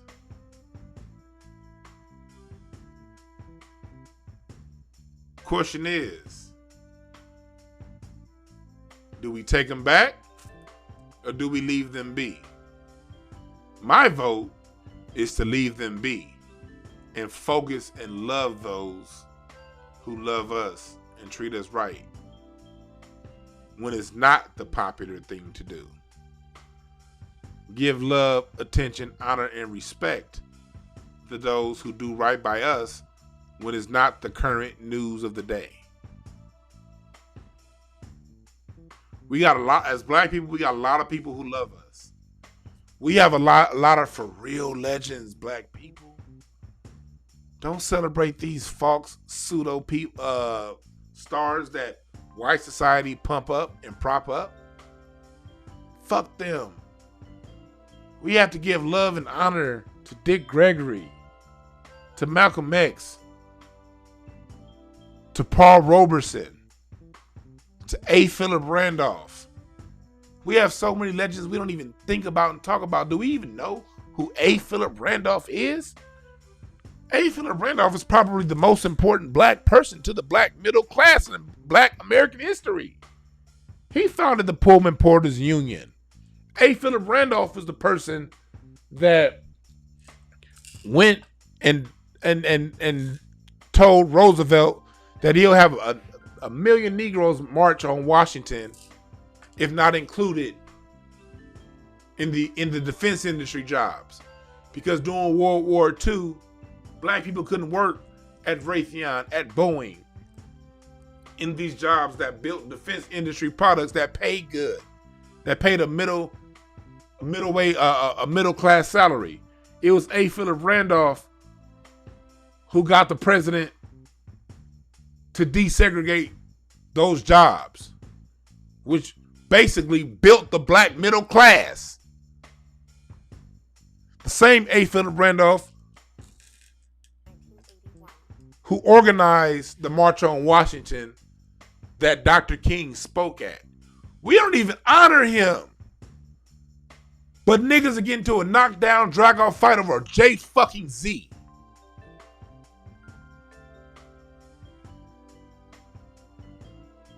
Right, Steve Coakley. We don't honor Steve Coakley. But we'll honor John Lewis. We got John Horse to honor. Robert Smalls to honor. Denmark Vesey, Nat Turner, Dr. Francis Cress Welsing, Scheherazade Ali, Elijah Muhammad, Marcus Garvey, Noble Drew Ali. We can go down the line with black people who put it on the line for black folks through death. Frederick Douglass, W.B. Du Bois, Booker T. Washington, George Washington Carver, Elijah McCoy,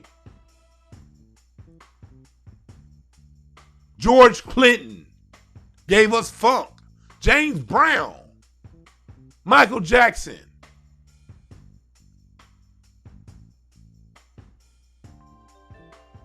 Prince,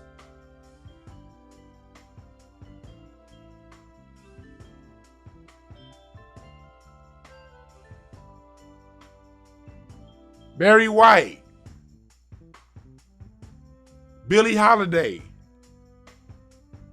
Count Basie,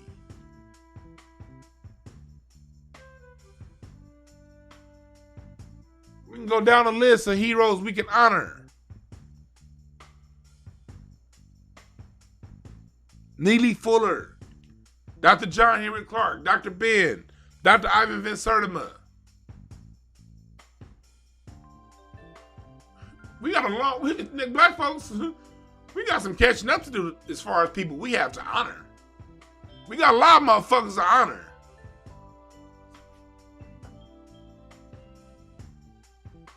That's why I make the t-shirts that I make. I'm honoring my people, man. Fuck that.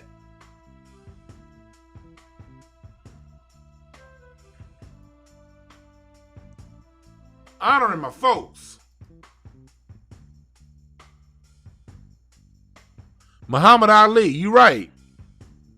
Kurt Flood. Yeah. And you got niggas that want to argue with you over fucking Jay-Z. Khalid Muhammad. Yes.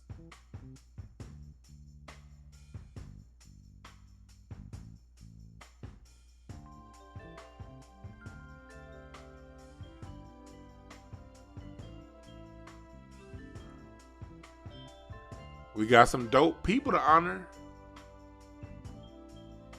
But if we want more dope people, we got to honor the dope people.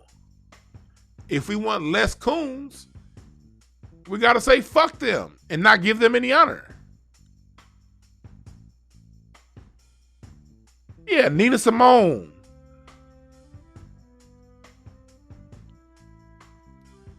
We have a whole lot to honor. A whole lot to honor.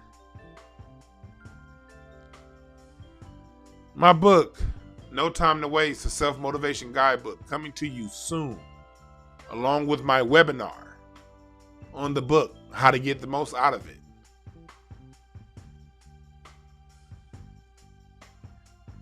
If you enroll in the webinar, the book will be free.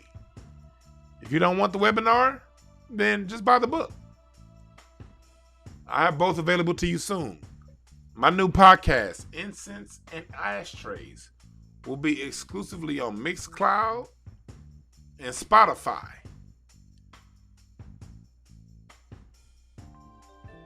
I'm going to have my playlist. I'm going to have a funk playlist, a 70s soul playlist, an adult contemporary R&B playlist, music from to now and over the last 20 years.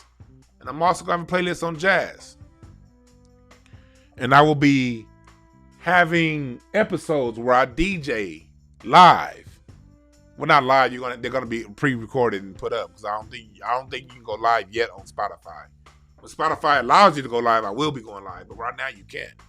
But I'll be playing some of the music, telling some of the backstory, because y'all know I'm a professional drummer. So a lot of backstory to a lot of hits that you guys know and love, a lot of classics that I know the backstory to. Why? Because I either talked to the producer, one of the musicians that was on the track, or I was around and heard directly from someone familiar with these tracks. And so I got literally hundreds of stories from hundreds of songs that I have gained that I will be dropping on. If the songs that I don't have stories on, we're just going to be talking about the uniqueness and the beauty of the music. For those who appreciate real art, Incense and Ashtrays on Spotify. Incense and Ashtrays. I will be putting the link down later. I'm just waiting for Spotify to give me the final approval on that link. And then Sunday you will have my interview with legendary blues artist Bobby Rush. You do not want to miss this interview. In that interview with Mr. Bobby Rush, he talks about picking up Etta James from the airport when she signed her record deal at Stax. He talks about the legend being around drinking a beer with the legendary blues artist Muddy Waters. He talks about working with Eddie Murphy in the movie My Name is Dolomite. He talks about being creative consultant on that movie Chess Records. So yeah, he's a legend, and I got him on my. He's gonna be my first interview, so that's gonna be dropping this weekend. I'll drop a portion of that interview here on YouTube, but I'm gonna want you to go over to Spotify and subscribe to the podcast on Spotify. Incense and Ashtrays, music talk. Roll up and listen. Roll up your joint, and if you don't roll weed, shit, just roll up and turn it on and listen. So yeah, you know me, I'm always about the passing that information on to black people. Oh yeah, well, how did I forget Fannie Lou Hamer? We forget her too much. We don't talk about Fannie Lou Hamer enough. I need to do a profile on her.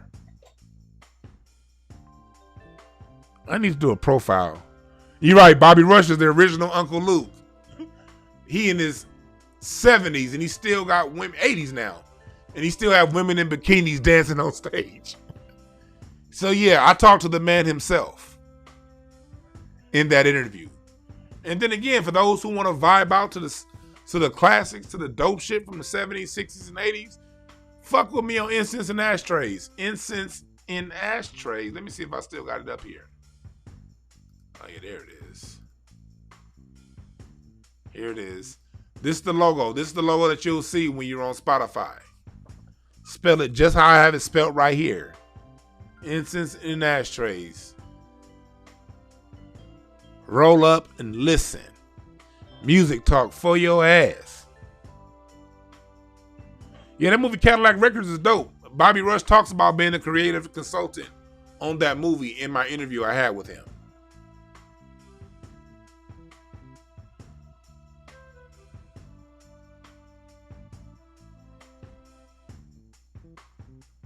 So yeah, thank y'all for listening. Go to Hotepish.com for merchandise and shit. And remember this. There are no perfect messengers.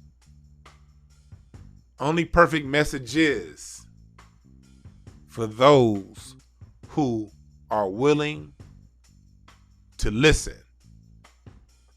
My name is Dwan B. Thank y'all for listening. We out.